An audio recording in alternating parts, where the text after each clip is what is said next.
কিয়ামতের দিন বান্দার হাতে যখন আল্লাহ তাআলা আমলনামা পৌঁছায়া দিবে, প্রত্যেকের হাতে প্রত্যেকের আমলনামা পৌঁছায়া যাবে। আমলনামা যেই ভাষায় হোক না কেন, মানুষ যত গণ্ড মূর্খ হোক না কেন, সকলকে আমলনামা পড়বার যোগ্যতা যিনি দিবেন তিনি কে? সবাই আমরা আমাদের আমলনামা পড়তে পারবো।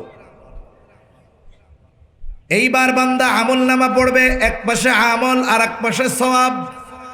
সে দেখবে আমার গোটা হায়াতের নামাজের সওয়াব এত, রোজার সওয়াব এত, দান সাদকার সওয়াব এত, মানুষকে ভালো আচরণ করেছি মানুষের সাথে তার সওয়াব এত, জিকিরের সওয়াব এত। এইভাবে এক পাশে আমল আর এক পাশে তার ওই আমলের বিনিময়ে প্রাপ্ত সওয়াবগুলো লেখা থাকবে। এক পাশে সর্বশেষ বিশাল এক সওয়াবের পরিমাণ লেখা থাকবে, কিন্তু তার বিপরীতে বড় কোনো আমল পরিলক্ষিত হবে না। বান্দা এবার অবাক হয়ে আল্লাহ তাআলার কাছে জিজ্ঞাসা করবে, বলবে আল্লাহ, নামাজের সওয়াব, রোজার সওয়াব, হজের সওয়াব, যাকাতের সওয়াব সবগুলো বুঝতে পারলাম, কিন্তু এই পাশে বিশাল এক সওয়াবের পরিমাণ, কিন্তু উল্লেখযোগ্য কোনো আমল তো দেখি না। কোন আমলের কারণে এত সওয়াব আল্লাহ দিলেন? আল্লাহ তাআলা তখন বলবে, বান্দা, তুমি যে দুনিয়ায় আমি আল্লাহর কাছে দোয়া করতে চাইতা, ও বান্দা, তুমি মনে করতা যে তোমার ওই চাওয়া জিনিস আমি তোমারে দেই নাই, এই জন্য হতাশ হইতা, বলতা আরে পাইলাম না। দোয়া মনে হয় আল্লাহ তাআলা কবুল করে না। বলে, বান্দা, তোমার ওই চাওয়া বস্তুগুলো তোমার কল্যাণের জন্যই আমি দুনিয়ায় দেই নাই। ওই যে দুনিয়ায় যেই চাওয়া বস্তুগুলা দেই নাই, ওই বস্তুগুলো দুনিয়ায় না দিয়ে আজকে তোমার আমলনামায় সওয়াবের পাহাড় দিয়ে দেওয়া হয়েছে। লোকটা এবার আল্লাহর কাছে বলবে, আল্লাহ, তাইলে দুনিয়ায় যেগুলো দিছিলেন ওইগুলো দুনিয়ায় না দিয়ে সব একসাথে আখেরাতে দিতেন, তাইলেই না ভালো হইতো। তার মানে দুনিয়াতে যদি দোয়ার শর্ত ঠিক রেখে এমন কোনো কিছু আমাদের মনে হয় যে আমাদের দোয়া মনে হয় কবুল হচ্ছে না, এটা মনে হয় আল্লাহ দিচ্ছে না, হতাশ হওয়া যাবে না, বরং ওই চাওয়াকে আরো বড় পরিমাণে আখেরাতে আমাদের দিবেন কে? আল্লাহ তাআলা দিবেন।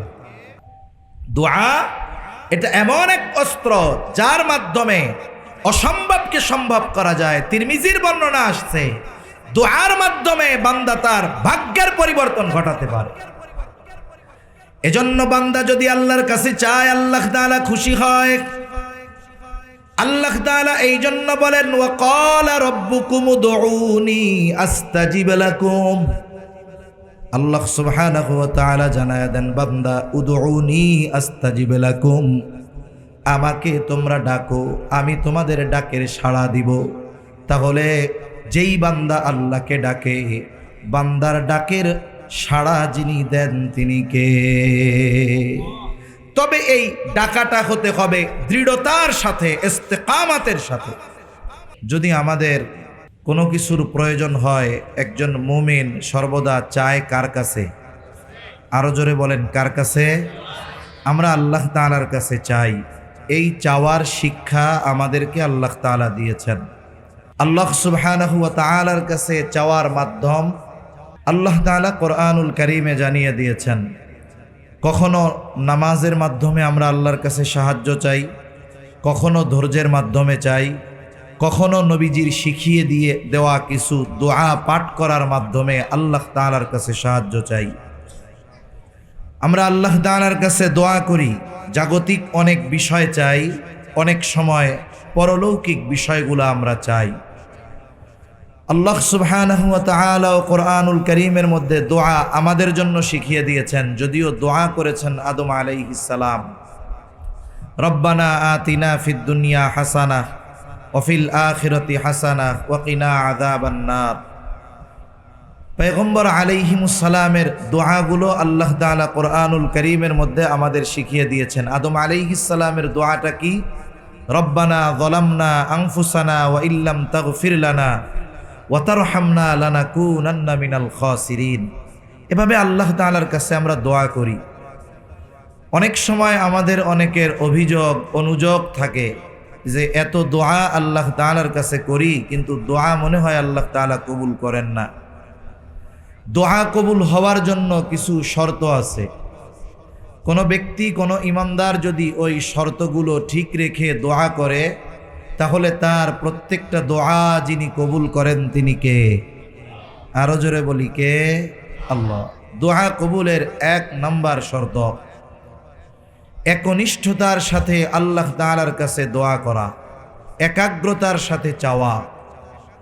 এই একনিষ্ঠতা, একাগ্রতার মধ্যে কোনো ফাঁক ফোকর না থাকা, সাথে সাথে এই একাগ্রতা বা একনিষ্ঠতার সাথে সাথে এই বিষয়ের উপরে দৃঢ়তার সাথে বিশ্বাস রাখা যে আমার দোয়া আল্লাহ কবুল করবেই।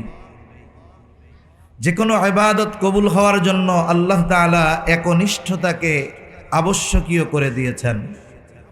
আর এই দোয়া এমন কিছু হতে পারবে না যেই দোয়া আল্লাহ তাআলার কাছে কবুল হওয়া আমাদের জন্য অসম্ভব, কিন্তু আল্লাহর জন্য কোনো কিছু অসম্ভব নয়। তাহলে 1 নাম্বার দোয়া করব একনিষ্ঠতার সাথে, একাগ্রতার সাথে। 2 নাম্বার, দোয়া করার ক্ষেত্রে এমন কিছু আল্লাহর কাছে চাইব না যেটা দেওয়ার ক্ষমতা আল্লাহর আছে, কিন্তু এই সময় আল্লাহ তাআলা এটা দিবেন না। এখন কেউ যদি আল্লাহ তাআলার কাছে দোয়া করে, আল্লাহ আপনি তো সকল ক্ষমতার মালিক হলেন, আপনি আমাকে একটু সুলাইমান আলাইহিস সালামের মতো রাজত্ব দেন। বলেন তো, দেওয়ার ক্ষমতা আল্লাহর আছে না নাই? তবে আল্লাহ তাআলা এইটা দিবেন না, কারণ এই দোয়া পয়গম্বর সুলাইমান আলাইহিস সালাম আল্লাহর কাছে দোয়া করছে, আল্লাহ আমাকে এমন এক রাজত্ব দেন যেই রাজত্ব আমার পরে আপনি আর কাউকে দিবেন না। আল্লাহ তাআলাও জানায় দেন, কি দোয়া করছে সুলাইমান আলাইহিস সালাম? রব্বি হাবলি মুলকান লা ইয়ানবাগি লিআহাদিম মিন বাদি। ও রব, আমাকে আপনি এমন এক রাজত্ব দেন যেই রাজত্ব আমার পরে আর কাউকে দিবেন না। এই জন্য দোয়া কবুলের অন্যতম এক শর্ত হলো এমন কোনো কিছু আল্লাহ তাআলার কাছে না চাওয়া যেটা আল্লাহ তাআলা দিবেন না। আবার কেউ যদি দোয়া করে বলে, আল্লাহ আপনি নূহ আলাইহিস সালামকে 1000 বছর হায়াত দিয়েছেন, আবার জালেম ফেরাউনকে 400 বছর হায়াত দিয়েছেন, 1000ও প্রয়োজন নাই, 400 প্রয়োজন নাই, আমারে 600 বছর হায়াত দিয়েন। বলেন তো, 600 বছর হায়াত দেওয়া আল্লাহর জন্য সম্ভব কি সম্ভব নয়? সম্ভব, তবে আল্লাহ দিবেন না। কারণ রাসূলুল্লাহ সাল্লাল্লাহু আলাইহি ওয়াসাল্লাম এই উম্মতির গড় হায়াতের কথা জানিয়ে দিয়েছেন 60 থেকে 70 বছর। তাহলে মূল কথা হলো এমন কিছু আল্লাহ তাআলার কাছে না চাওয়া যেটা আল্লাহর দেওয়া সম্ভব হলেও এই জামানায় আল্লাহ তাআলা দিবেন না। 3 নাম্বার, দোয়া কবুলের ক্ষেত্রে তাড়াহুড়ো না করা, যে আল্লাহ এক্ষুনি দেন, দিতেই হবে, এইভাবে তাড়াহুড়ো না করা। 4 নাম্বার, বলে দোয়া করার সময় এমন আচরণ না করা যে আল্লাহ তাআলা আপনি তাড়াহুড়ো করা যে দোয়াটা এখনই কবুল করেন।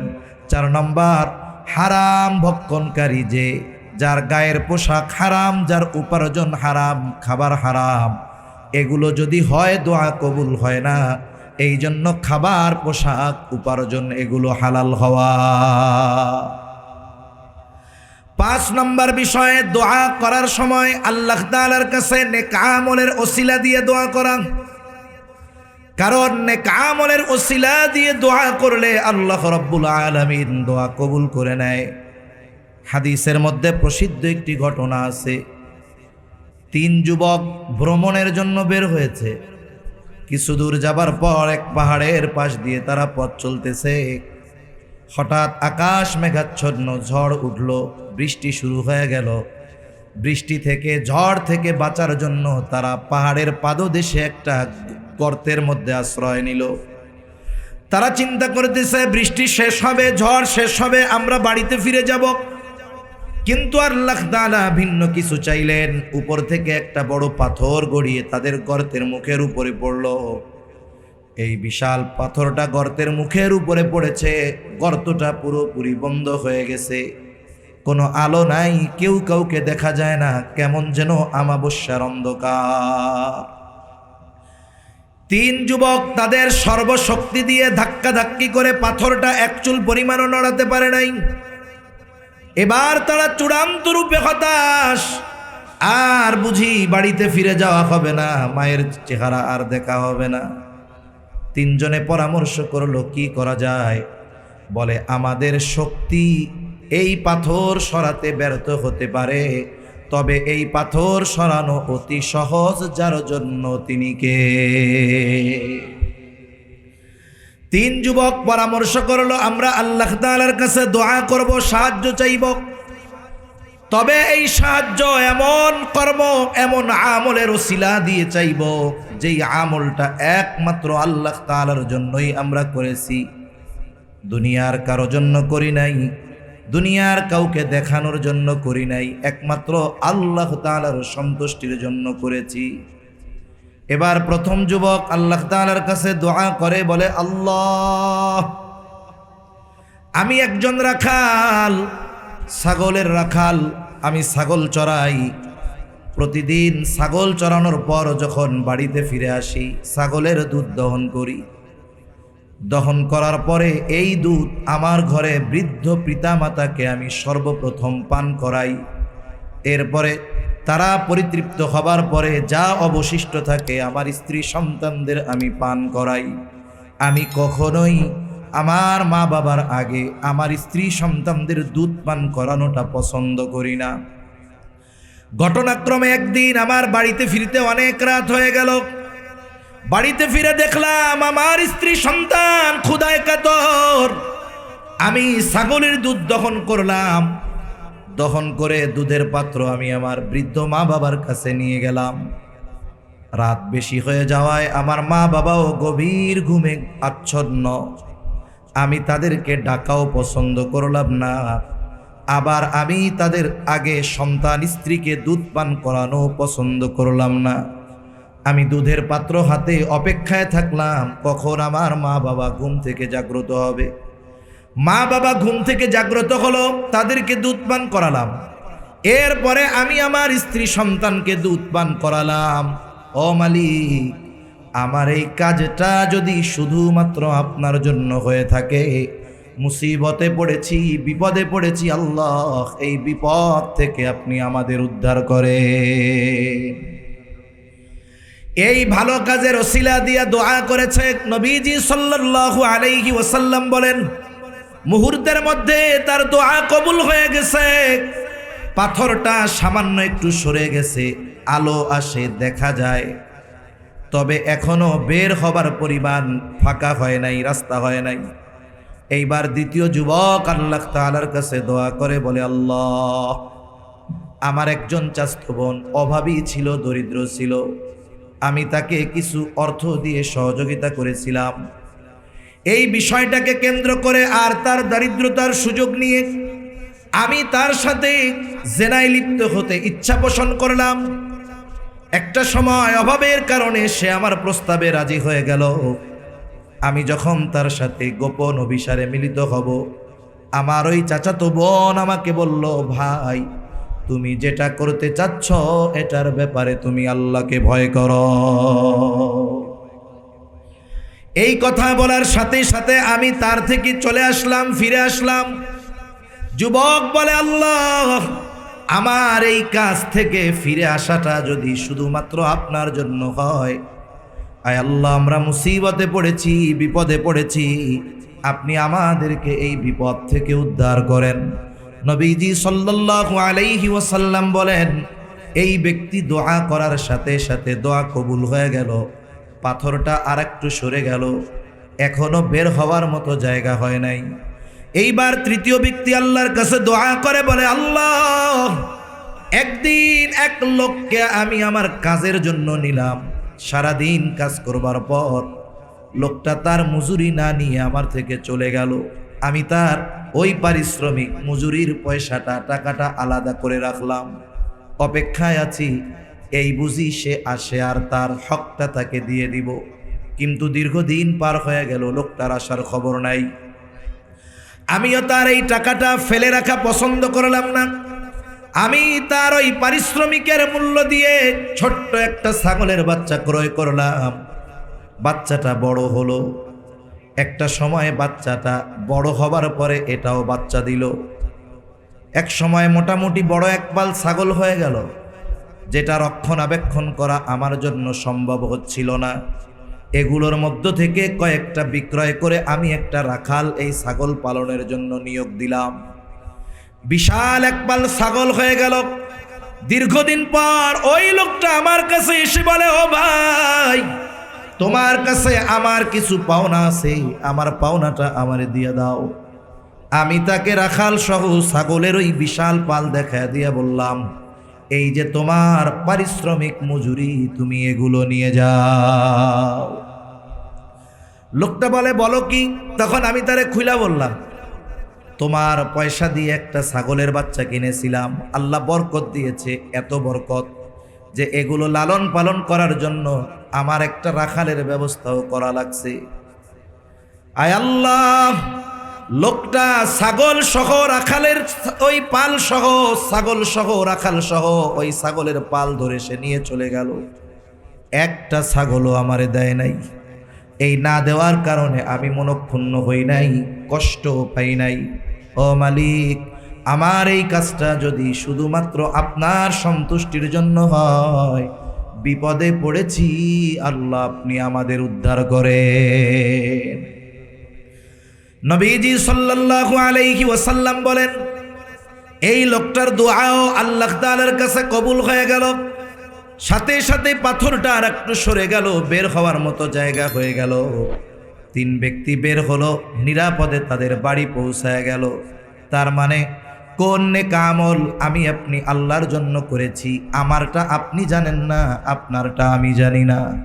এই জন্য যখন দোয়া করব আল্লাহ তাআলার কাছে, যেই আমলটা একমাত্র আল্লাহর জন্য করেছি, এই ধরনের আমলের ওসিলা দিয়ে আল্লাহর কাছে দোয়া করব। আরো কয়েকটা শর্ত আছে, শর্তগুলো আর লম্বা করব না। এখন এইভাবে এই শর্তগুলো ঠিক রেখে যখন কোনো আল্লাহর বান্দা আল্লাহর কাছে দোয়া করে, বলে আল্লাহ তাআলা ওই ব্যক্তির সব দোয়াগুলো কবুল করে নেয়। আর যখন কোনো ব্যক্তির কোনো দোয়া কবুল হয়, বলে ওই দোয়ার অবস্থা কমপক্ষে 4 ধরনের হয়। কয় ধরনের?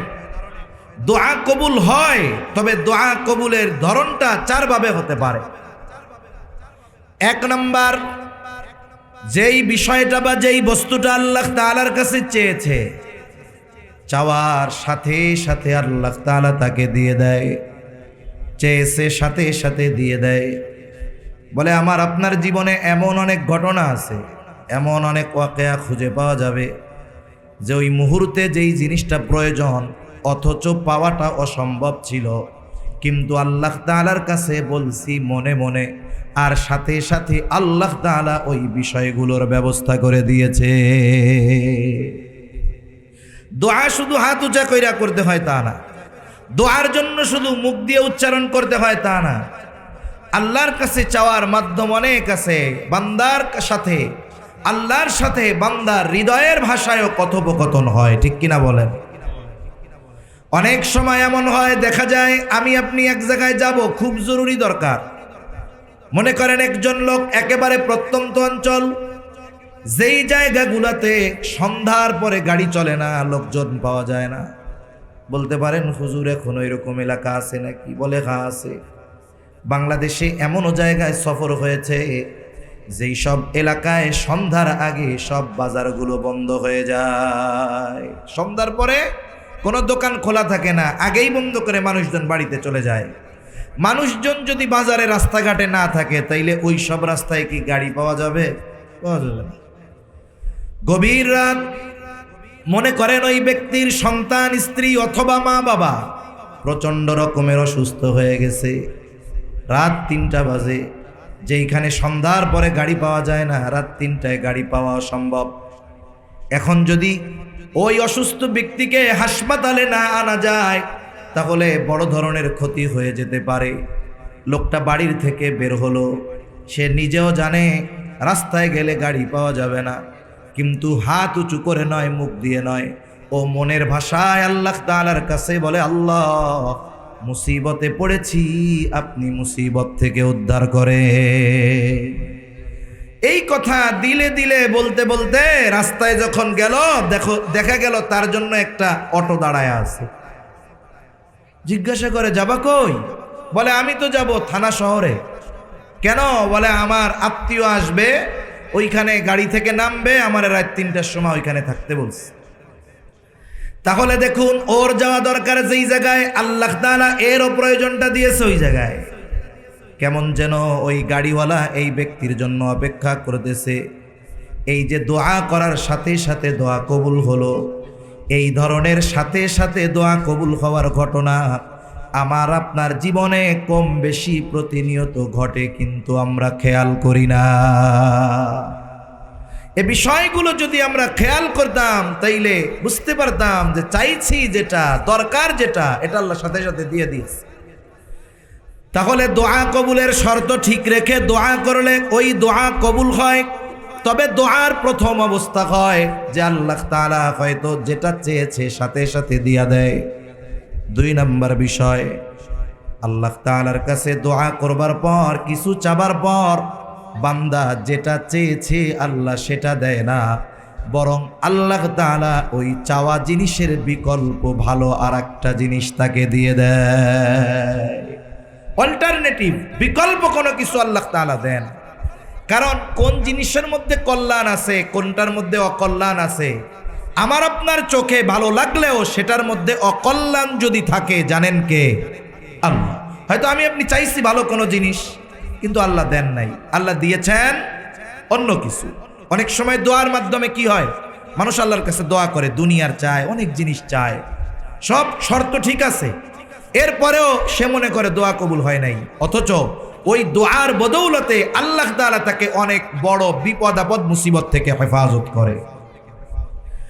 দোয়ার 3 নম্বর অবস্থা, আল্লাহ রাব্বুল আলামিন দোয়ার বস্তু নগদেও দেন না, বিকল্প কোনো কিছু দেন না, বলে দেন তবে সেটা বিলম্বে দেন। একজন আল্লাহর বান্দা 2010 সাল থেকে দোয়া করে, বলে, আল্লাহ আমারে একটু আপনার ঘর নবীর রওজা জিয়ারতের তৌফিক দেন। শুনতেছে সে 2024 সালে আল্লাহর ঘর আর নবীর রওজা জিয়ারতের সুযোগ পেয়েছে। তাহলে দোয়া করছে 10 সালে, দিছে আল্লাহ 14 সালে। তাহলে দোয়ার 3য় অবস্থা হলো বান্দাকে আল্লাহ তাআলা তার চাওয়া বস্তু দেন, তবে সাথে সাথেও নয়, বিকল্প কোনো কিছু নয়, বরং বিলম্বে আল্লাহ তাআলা দেয়। 4 নম্বর অবস্থা, বলে দুনিয়ায় দেন না, বিলম্বেও দেন না, বিকল্পও দেন না, নগদেও দেন না, বরং বান্দার ওই চাওয়ার প্রতিদানটা আল্লাহ আখিরাতের জন্য রেখে দেয়। কিয়ামতের দিন বান্দার হাতে যখন আল্লাহ তাআলা আমলনামা পৌঁছায়া দিবে, প্রত্যেকের হাতে প্রত্যেকের আমলনামা পৌঁছায়া যাবে। আমলনামা যেই ভাষায় হোক না কেন, মানুষ যত গণ্ড মূর্খ হোক না কেন, সকলকে আমলনামা পড়বার যোগ্যতা যিনি দিবেন তিনি কে? সবাই আমরা আমাদের আমলনামা পড়তে পারবো। এইবার বান্দা আমলনামা পড়বে, এক পাশে আমল আর এক পাশে সওয়াব। সে দেখবে আমার গোটা হায়াতের নামাজের সওয়াব এত, রোজার সওয়াব এত, দান সাদকার সওয়াব এত, মানুষকে ভালো আচরণ করেছি মানুষের সাথে তার সওয়াব এত, জিকিরের সওয়াব এত। এইভাবে এক পাশে আমল আর এক পাশে তার ওই আমলের বিনিময়ে প্রাপ্ত সওয়াবগুলো লেখা থাকবে। এক পাশে সর্বশেষ বিশাল এক সওয়াবের পরিমাণ লেখা থাকবে, কিন্তু তার বিপরীতে বড় কোনো আমল পরিলক্ষিত হবে না। বান্দা এবার অবাক হয়ে আল্লাহ তাআলার কাছে জিজ্ঞাসা করবে, বলবে, আল্লাহ নামাজের সওয়াব, রোজার সওয়াব, হজের সওয়াব, যাকাতের সওয়াব সবগুলো বুঝতে পারলাম, কিন্তু এই পাশে বিশাল এক সওয়াবের পরিমাণ, কিন্তু উল্লেখযোগ্য কোনো আমল তো দেখি না, কোন আমলের কারণে এত সওয়াব আল্লাহ দিলেন? আল্লাহ তাআলা তখন বলবে, বান্দা তুমি যে দুনিয়ায় আমি আল্লাহর কাছে দোয়া করতে চাইতা, ও বান্দা তুমি মনে করতা যে তোমার ওই চাওয়া জিনিস আমি তোমারে দেই নাই, এই জন্য হতাশ হইতা, বলতা আরে পাইলাম না। দোয়া মনে হয় আল্লাহ তাআলা কবুল করে না। বলে বান্দা তোমার ওই চাওয়া বস্তুগুলো তোমার কল্যাণের জন্যই আমি দুনিয়ায় দেই নাই। ওই যে দুনিয়ায় যেই চাওয়া বস্তুগুলা দেই নাই, ওই বস্তুগুলো দুনিয়ায় না দিয়ে আজকে তোমার আমলনামায় সওয়াবের পাহাড় দিয়ে দেওয়া হয়েছে।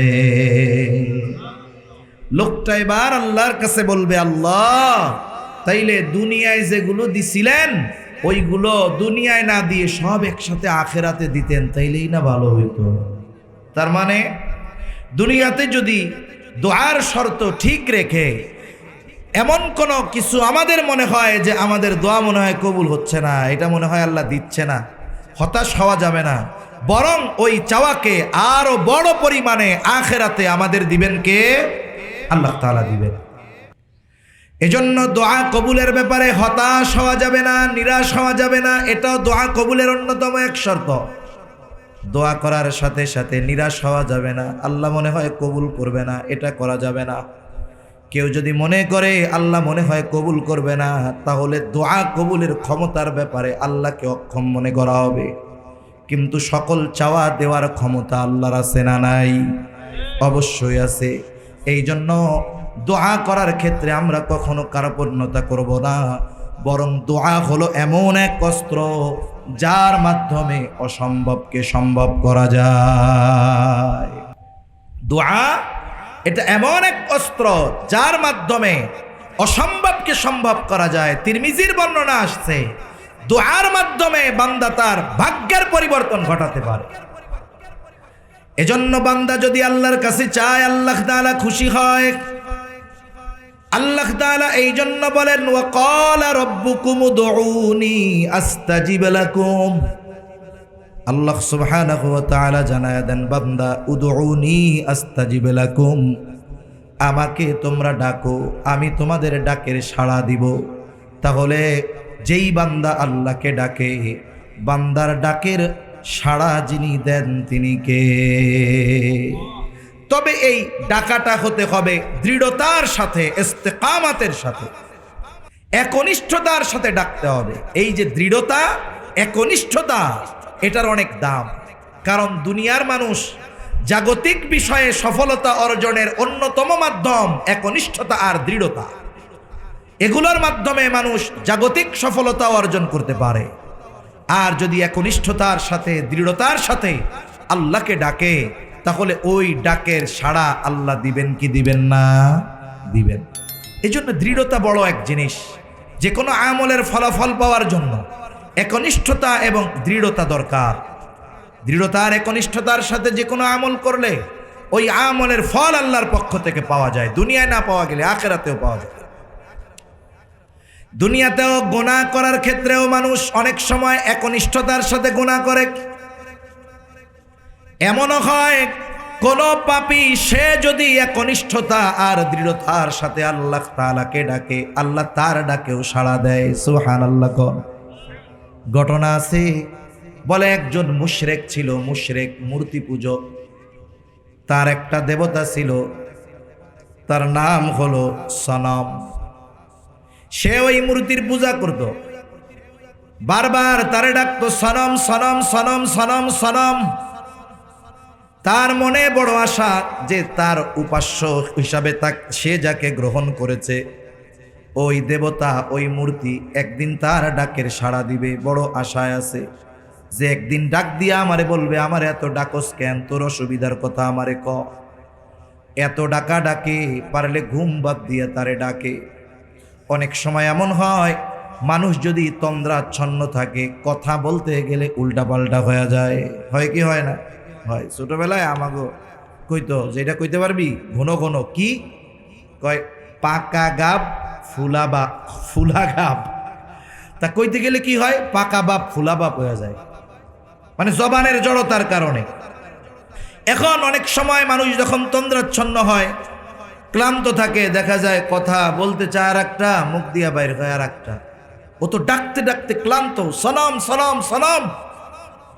একদিন ডাকতে ডাকতে এত ক্লান্ত হয়ে গেছে, সনম আর মুখ দিয়া বাইর হয় নাই, সমাদ মুখ দিয়া বের হয়ে গেছে। সমাদ মুখ দিয়া বের হয়ে গেছে। বলেন তো সমাদ কার নাম? আল্লাহর নাম। আল্লাহর পক্ষ থেকে জবাব চলে আসছে। যে কথা বোঝানোর জন্য বলতেছি, যে একনিষ্ঠতা আর দৃঢ়তার সাথে যদি কোনো পাপী মুশরিক আল্লাহকে ডাকে, আল্লাহ তার ডাকেও সাড়া দেয়। এজন্য দৃঢ়তা, ইস্তেকামাত, একনিষ্ঠতা এগুলার অনেক দাম। হযরত জুনাইদ বাগদাদী রহমাতুল্লাহি আলাইহি একদিন তার শাগরেদদের নিয়ে এক জায়গায় যাচ্ছেন। যাওয়ার সময় তিনি দেখতে পাইলেন একটা লোকরে শুলিতে চড়ানো হচ্ছে।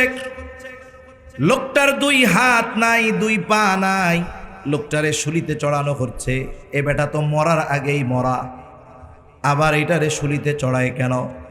কাছে গিয়ে জানতে পারলো লোকটা ডাকাতি করতো, মানুষের সম্পদ জোর করে অন্যায়ভাবে মানুষের কাছ থেকে কেড়ে নিত, বিশৃঙ্খলা সৃষ্টি করত, মানুষের জনমনে তার কারণে ভয় আতঙ্ক কাজ করত। ডাকাতি করে ধরা পড়েছে। প্রথমবার তার শাস্তি হিসাবে ডান হাত বাম পা কেটে দেওয়া হয়েছে। কিন্তু লোকটা তার ডাকাতি বন্ধ করে নাই, এই আমলের উপরে সে ইস্তেকামাতের সাথে আছে। আবার কিছুদিন পর ধরা পড়ছে, এইবার বাম হাত ডান পা কেটে দেওয়া হয়েছে। এইবার 2 হাতও নাই, পাও নাই। এই অবস্থায়ও ওই আল্লাহর বান্দা ডাকাতি ছাড়ে নাই, ডাকাতি চালায়া যায়। এইবার সর্বশেষ আবার ডাকাতি করে ধরা পড়ছে। এবার শাস্তি, তাকে শুলিতে চড়ানো হবে, হত্যা করা হবে। জুনাইদ বাগদাদী রহমাতুল্লাহি আলাইহি ওই লোকটার কাছে গেলেন, প্রকাশ্যে শুলিতে চড়ানো হবে, যাতে মানুষেরা শিক্ষা গ্রহণ করে এই ধরনের অপরাধের সাথে যেন না জড়ায়। উনি তার কাছে গিয়ে তার শরীরের মধ্যে একটা চুমা দিলেন। বলে চুমা কারে দেয়? যারে মোহাব্বত করে, ভালোবাসে, তাকে চুমা দেয়। উপস্থিত সকলে অবাক, কি ব্যাপার? জামানার কুতুব জুনাইদ বাগদাদী কেন এই ডাকাতকে চুম্বন করলো? জিজ্ঞাসা করে হযরত, এইরকম একজন পাপিষ্ঠকে চুম্বন করার কারণ কি? জুনাইদ বাগদাদী বলেন, আরে শোনো, আমি তো তাকে চুমা করি নাই, বরং তার একটা গুণকে আমি চুম্বন করেছি। লোকটা চুরি ডাকাতি করার অপরাধে 1 হাত 1 পা হারাইছে, এরপরেও সে কাজ ছাড়ে নাই, ওই কাজের উপরে সে দৃঢ়তার সাথে ছিল। আবার তার 1 হাত 1 পা কেটে দেওয়া হলো, এরপরেও সে ওই কাজ ছাড়ে নাই। এইবার তাকে শুলিতে চড়ানো হয়েছে, এরপরেও দেখো হাত পা হারানোর পরেও সে জানে এরপরে ধরা পড়লে আমার মৃত্যুদণ্ড হবে, এরপরেও সে তার কাজ থেকে ফারেক হয় নাই, কাজকে বাদ দেয় নাই, ইস্তেকামাতের সাথে তার এই কাজ চালায়া গেছে। আমি তার ডাকাতি, আমি তার পাপ, আমি তার অন্যায়কে চুম্বন করি নাই, বরং ওই যে দৃঢ়তা, ইস্তেকামাত, এটাকে আমি চুম্বন করেছি। একজন মানুষ যদি পাপাচারে লিপ্ত অবস্থায় ইস্তেকামাতের সাথে থাকার কারণে সে জানের পরোয়া না করে, তাহলে দ্বীনের ব্যাপারে আমাদের সর্বোচ্চ দৃঢ়তার সাথে থাকা দরকার। কারণ ইমানদার যখন যে কোনো বিষয়ে দৃঢ়তার সাথে থাকে, তার সামনের বাধা যত কঠিন হোক, ওই বাধা উত্তরণের তৌফিক তাকে যিনি দেন, তিনি কে? আরো জোরে বলেন, কে দেন? আল্লাহ তাআলা তাকে ওই ক্ষমতাটা দেন। তাহলে আল্লাহ তাআলার কাছে দোয়া কবুলের অন্যতম বিষয় হলো একনিষ্ঠতার সাথে, ইখলাসের সাথে দোয়া করা এবং ইস্তেকামাতের সাথে থাকা। কারণ ইস্তেকামাত বড় একটা পাওয়ার, বড় একটা শক্তি। এখন বলেন, জুনাইদ বাগদাদীর ঘটনায় আমি কোন জায়গা থেকে গেছি? কে বলতে পারবেন কোন জায়গা থেকে গেছি? ইস্তেকামাতের উপরে থাকা, এটা কোন জায়গা থেকে জেনে গেলাম? আমি সকালে ঘুম হয়েছে, তো আমার জেহেন কাজ করতেছে খুব স্লো, জেহেনে শব্দ আসতেছে পরে। হ্যাঁ, সমাজ, রাইট। খালি আয়োজন করছে তা না, কেউ কইতে পারেন, উনি মনে করাই দিচ্ছে খাঁটি আয়োজক। আল্লাহ কবুল করুক, আল্লাহ তাআলা ভাইয়ের মাদ্রাসা কবুল করুক। কতজন পাগড়ি পাবে? 11 জন। হিফজের নতুন সবক নিবে 11 জন। কোরআনুল কারীমের নতুন সবক নেবেন ৮৬ জন, আমপাড়ার সবক নেবে ৪০ জন। মাশাআল্লাহ, আল্লাহ তাআলা বরকত দান করুক, বলি আমিন। যেখানে মধু আছে ওই জায়গায় মৌমাছি যায়, ঠিক না? মাদ্রাসা তো বিশাল বিল্ডিং আর কারুকার্য খচিত কোনো ইমারতের নাম নয়। বাংলাদেশে অনেক প্রতিষ্ঠান আছে, প্রত্যন্ত অঞ্চলে অনেক জায়গায় যাওয়ার কারণে দেখার সুযোগ হয়েছে। বড় বড় ভবন আছে, কিন্তু সেখানে ছাত্র নাই। কেন নাই? বলে লেখাপড়া নাই, মূল জিনিসটা ওই জায়গায় নাই। আর অনেক জায়গা আছে বাসস্থান নাই, ইমারত নাই, বিল্ডিং নাই। থাকাটা দোষণীয় নয়, কিন্তু আবার চিন্তা করতে পারে তাইলে হুজুর বিল্ডিং এর কাম ধরছে, এটা দরকার কি? যা আছে তাই থাক।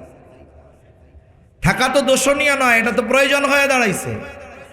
এজন্য মূল জিনিস যেখানে থাকে সেটা যদি চিপা রাস্তা দিয়া 15 কিলো ভিতরেও হয়, ওই মৌমাছির মতো মধু অন্বেষণকারীরা জায়গা মতো গিয়ে হাজির হয়ে যায়, ঠিক কিনা বলেন? আল্লাহ বাইকে বাইয়ের প্রতিষ্ঠান কবুল করুক, সকলে বলি আমিন। তাহলে একনিষ্ঠতা আর একাগ্রতার সাথে ডাকার কারণে মুশরিক ওই ব্যক্তির ডাকের সাড়া দিয়েছেন যিনি তিনি কে? আল্লাহ তাআলার কাছে ডাকলে আল্লাহ মাফ করে দেয়। প্রসিদ্ধ ঘটনা হাদিসের মধ্যে আসছে, মুসা আলাইহিস সালামের জামানা বৃষ্টি হয় না। মূল কথাগুলো শুধু বলা উদ্দেশ্য, বৃষ্টি হয় না, সালাতুল ইস্তিসকা আদায় করবে, বৃষ্টি প্রার্থনার নামাজ আদায় করা হবে। আমাদের দেশেও সালাতুল ইস্তিসকা আদায় করা হয়।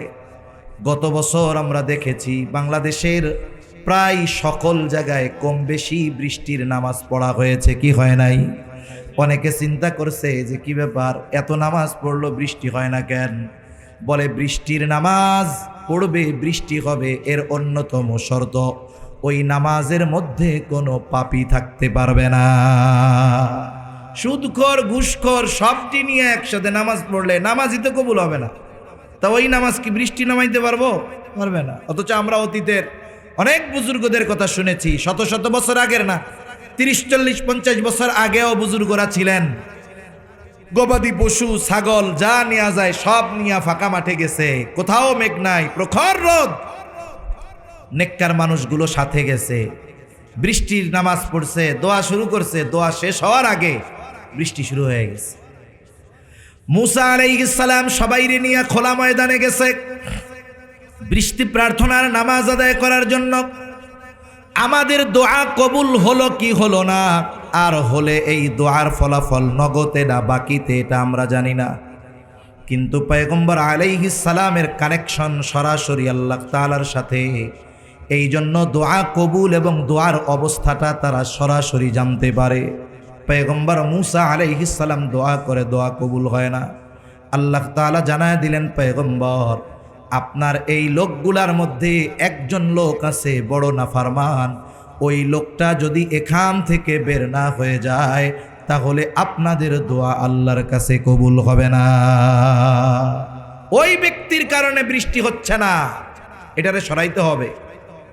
মুসা আলাইহিস সালাম উপস্থিত সকলের মধ্যে ঘোষণা করে দিলেন, কোন ব্যক্তি আছো পাপাচারে লিপ্ত, আল্লাহর অবাধ্যতায় লিপ্ত, এখান থেকে তুমি বের হয়ে যাও, তোমার জন্য বৃষ্টি হচ্ছে না, বের হয়ে যাও। আর যদি স্বেচ্ছায় বাইরে না হও তাইলে কিন্তু নাম যাই না, নাম কয়া দিমু। যদি সমাজে এমন কোনো ব্যক্তি থাকে, প্রত্যেক সমাজে কম বেশি এমন লোক থাকে, মার্কা মারা চোর আছে না? মনে করেন আপনাদের এলাকায় একজন আছে মার্কা মারা চোর, সবাই জানে ওই লোক চোর, চোরও এটা জানে আমি যে চোর সবাই জানে। তার মানে চোরও সবাইকে জানে, সবাই চোরের ব্যাপারেও জানে। এখন বলেন তো ওই লোকটা কি এইটা পছন্দ করবে যে আমরা যদি এখন এই জায়গায় বলি যে আমাদের মধ্যে চোরকে আসো খাড়াও? বলেন তো ওই চোর জানে যে সবাই জানে আমি চোর, আমিও জানি যে এরা আমাকে চিনে, এরপরেও চোর কি দাঁড়ায় বলবে যে ভাই আমি হইলাম সেই মার্কা মারা নাম্বার 1 চোর? বলবে? বলবে না। বরং যদি কোনো মজলিসে তাকে ইন্ডিকেট করে চোর বলা হয়, সে বলবে খবরদার, আমার কিন্তু মান সম্মান আছে, বুঝাই না কথা কইন। অথচ সে জানে আমি চোর, সবাই জানে সে চোর।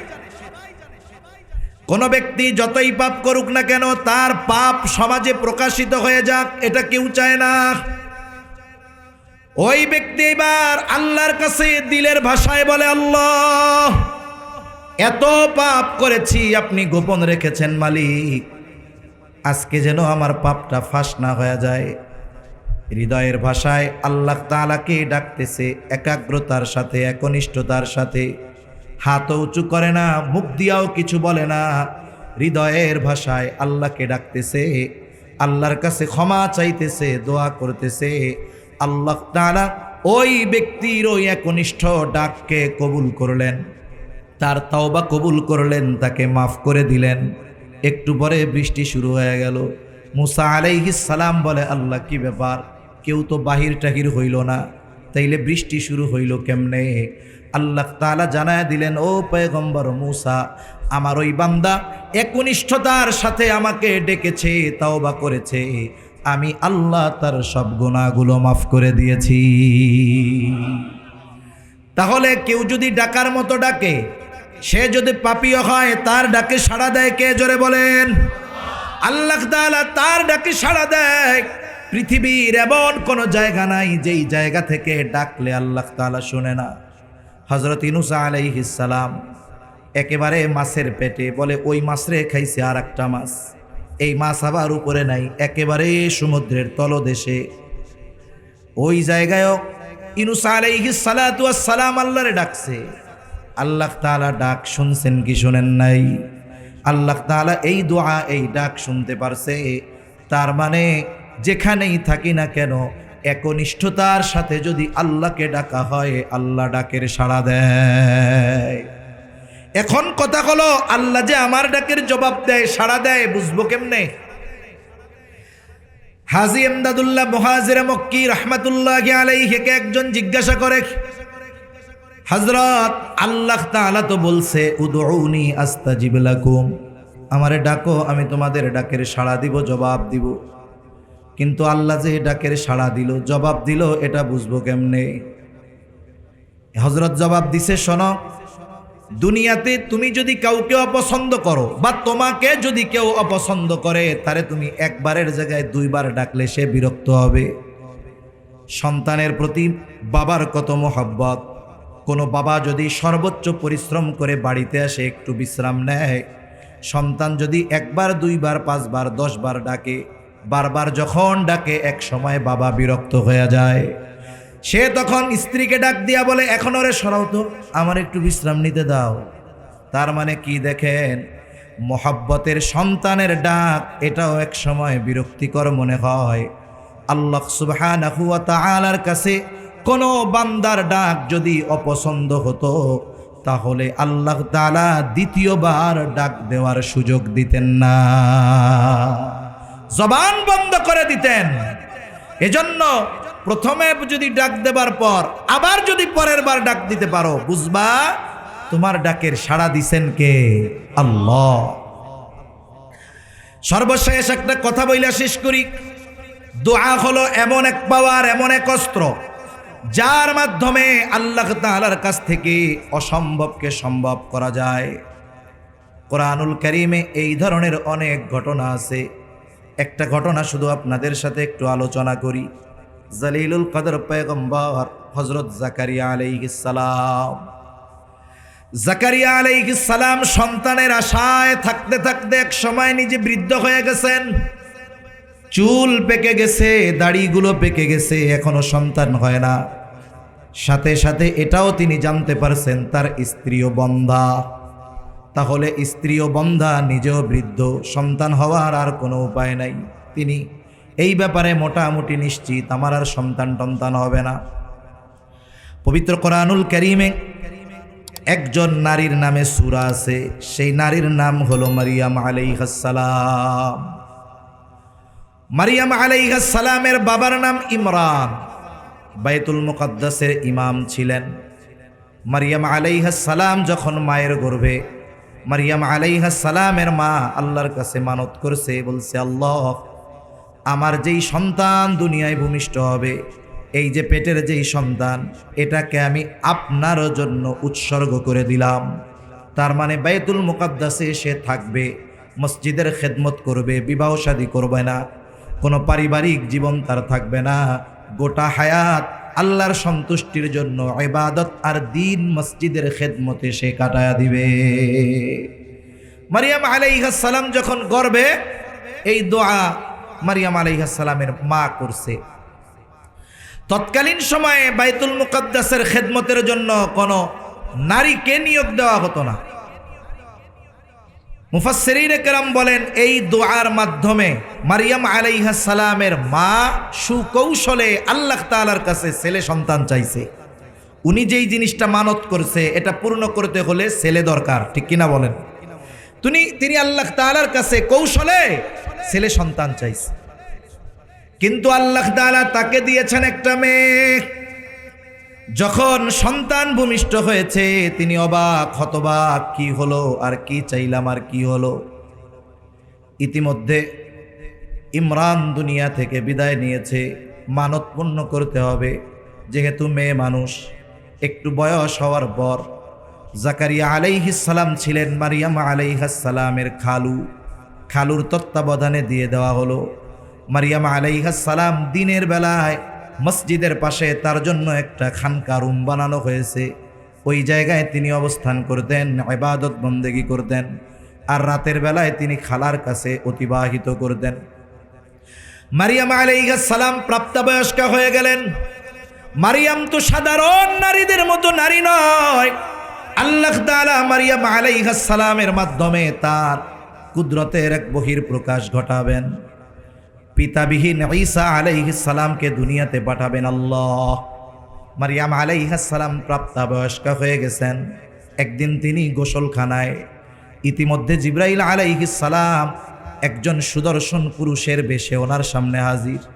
উনি দেখে প্রচণ্ড ভীত শঙ্কিত, আল্লাহ তাআলার কাছে তিনি আশ্রয় চাইতেছেন। এইবার ফেরেশতা তাকে অভয় প্রদান করে বলল, ভয় পেও না, আমাকে আল্লাহ তাআলা পাঠিয়েছেন যে তোমার গর্ভে একটা সন্তান হবে, যেই সন্তান পয়গম্বর হবে, নবী হবে।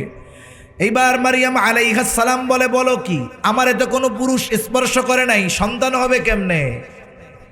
আল্লাহ তাআলা যদি চান এটা সম্ভব কি সম্ভব নয়। আল্লাহর নির্দেশে ঈসা আলাইহিস সালামের রূহ ফুঁকে দেওয়া হলো। মারিয়াম আলাইহিস সালাম এখন সন্তান সম্ভবা। আল্লাহর কুদরত।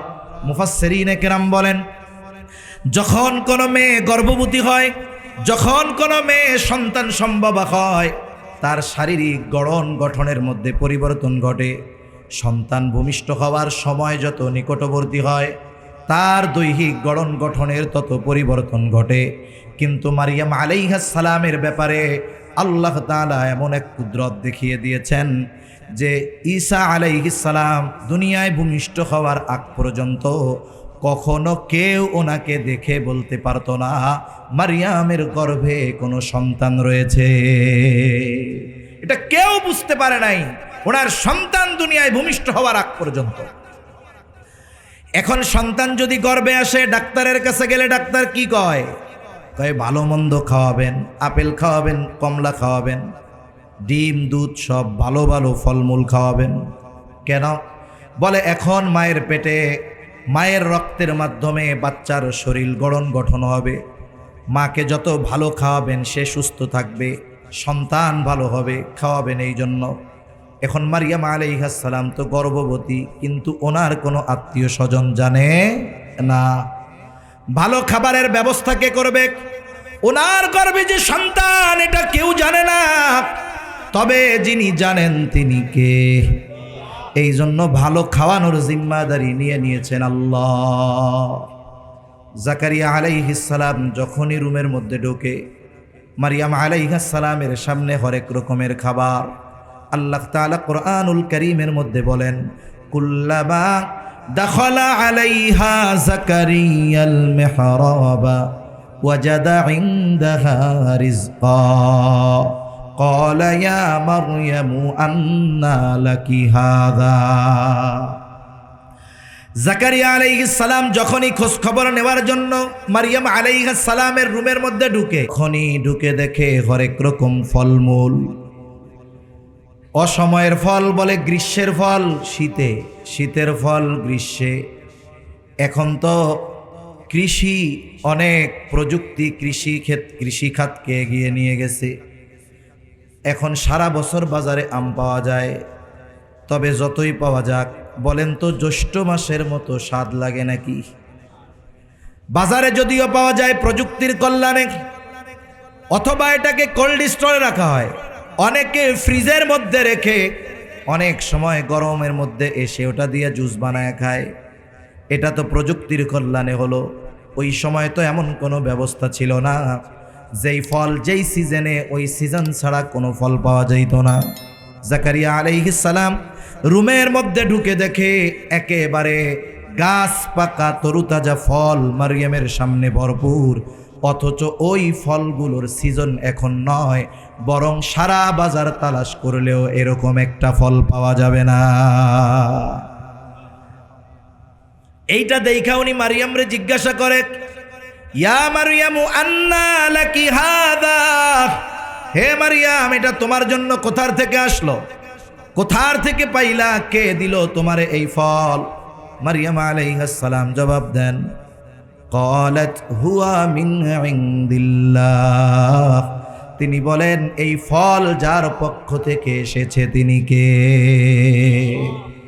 জাকারিয়া আলাইহিস সালাম তো নবী, ওনার ঈমান ওনার বিশ্বাস এত উচ্চ পর্যায়ের, এই কথা বলার পরে উনি আর কোনো প্রশ্ন করেন নাই, কারণ উনি জানেন যে অসময়ে গাছ পাকা তরুতাজা ফল দেওয়া আল্লাহর জন্য শুধু সহজ না, অতি অতি অতি সহজ, ঠিক কিনা বলেন?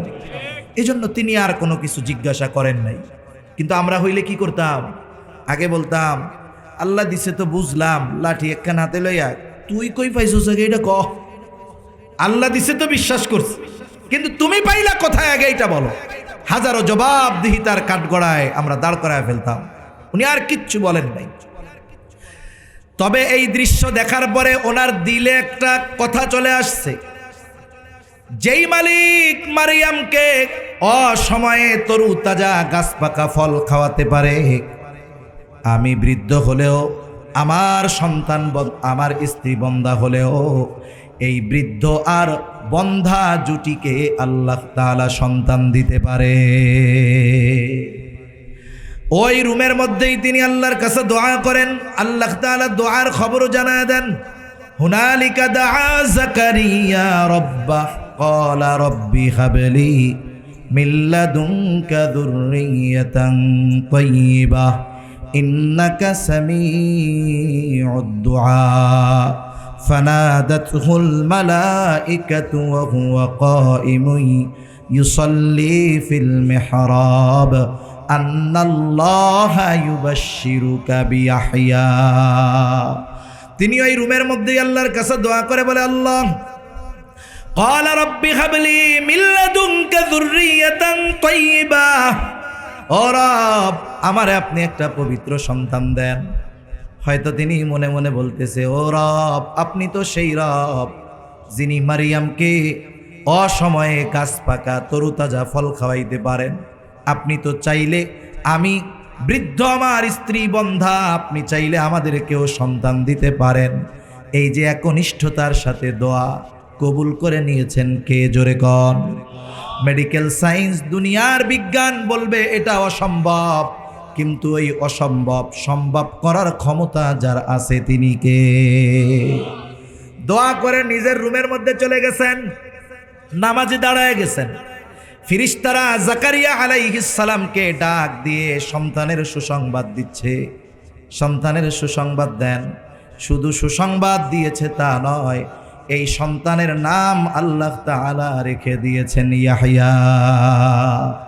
তাহলে দোয়া হলো এমন এক পাওয়ার, দোয়া হলো এমন এক শক্তি যার দ্বারা অসম্ভবকে সম্ভব করা যায়, ঠিক কিনা বলেন? এজন্য এই দোয়ার ব্যাপারে আমরা কার্পণ্যতা করব না। এই জন্য আল্লাহর কাছে দোয়া করব। শুধু ইমাম সাহেব নামাজের পরে মাহফিলের মধ্যে দোয়া হবে এই দোয়ার আশায় শুধু থাকবো তা নয়, বরং মাঝে মাঝে রাতের বেলায় নীরবে নিভৃতে আল্লাহ তাআলার কাছে সকল চাওয়াগুলো বিনয়ের সাথে চাইব। এজন্য আল্লাহ তাআলার কাছে যারা দোয়া করে না, এই দোয়াকে আল্লাহ বলেছেন ইবাদত। দোয়াকে ইবাদত বলছেন কে? আরো আসতে বলেন কে? দোয়াকে ইবাদত বলেছেন আল্লাহ। এই জন্য আল্লাহ বলেন উদউনি আস্তাজিব লাকুম, বান্দা আমাকে ডাকো, আমি তোমার ডাক তোমাদের ডাকে সাড়া দিব। এরপরে আল্লাহ তাআলা বলেন ইন্নাল্লাযীনা ইস্তাকবিরুনা আন ইবাদাতি, যে আমার ইবাদতের ব্যাপারে অহংকার প্রদর্শন করে, তার মানে অহংকার করে যে আল্লাহর কাছে দোয়া করে না, হাত উঁচা করতে গেলে মাইন্ডে লাগে, এইরকম আল্লাহর বান্দা আছে না নাই? কেউ যদি হাত উঁচু করে বিনয়ের সাথে আল্লাহর কাছে চায়, বেকা চোখে তাকায়া ওরে বেদাতি কয়, আছে না নাই? দোয়ার মধ্যে সবচাইতে বিনয়ী ভাব বলেন তো হাত উঁচু করা, আল্লাহ তাআলার কাছে দুহাত পেতে চাওয়া, হাত পাওয়া, হাত পাতা, এটা হলো বিনয় প্রকাশের অন্যতম মাধ্যম। বিনয়ের সাথে মাঝে মধ্যে আল্লাহ তাআলার কাছে এরকম চাইতে হবে। কেউ যদি এই বিষয়গুলোর ব্যাপারে অহংকার প্রদর্শন করে, আল্লাহ বলেন ইন্নাল্লাযীনা ইস্তাকবিরুনা আন ইবাদাতি, কেউ যদি দোয়া করার ব্যাপারে আল্লাহ তাআলার এই দোয়া করার ব্যাপারে আল্লাহর কাছে চাওয়ার ব্যাপারে অহংকার প্রদর্শন করে, শুধু হাত উঁচু করে চাওয়া এটা নয়, এটা সমাজের একটা অবস্থা বললাম আপনাদের।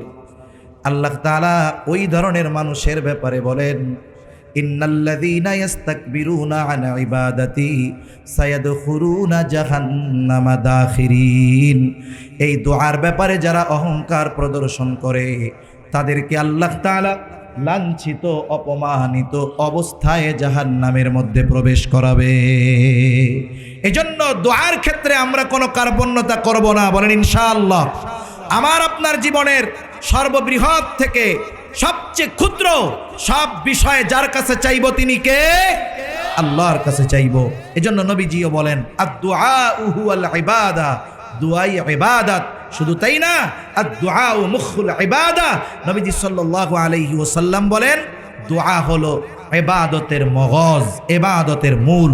আল্লাহ তাআলা আমাদের সকলকে জীবনের সব প্রয়োজনে তার কাছে চাওয়ার তৌফিক আল্লাহ দান করেন। সকলে বলি আমিন। ওয়া আখিরু দাওয়ানা আনিল হামদুলিল্লাহি রাব্বিল আলামিন।